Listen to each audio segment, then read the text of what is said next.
good morning. Today is Sunday guys. Time check natin guys.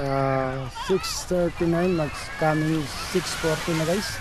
So nandito tayo ngayon sa San Antonio, Zambales guys, dito sa San Miguel guys. So napakaraming tao ngayon guys. Ayan guys, oh, daming tent. Ano, napakarami. May mga nagsiuyan ay dumarating. Ayan, oh. Wow, napakaraming tao dito ngayon.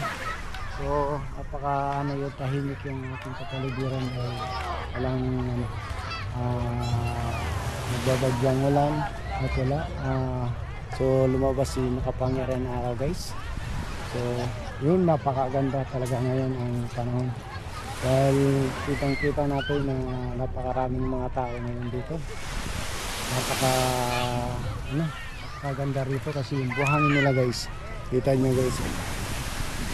Ayan yung buhangin guys. Ayan. Ayan. Napaka yung puti na kulay, halo-halo siya guys.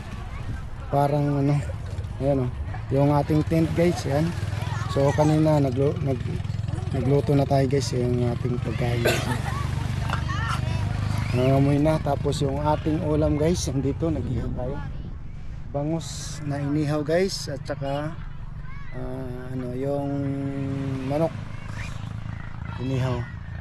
So kung gusto nyo guys, mayroong banana boat dito. Hindi ko alam kung magkano, pero kaya naman guys. Napakaganda rito. So yun mga guys, thank you for watching.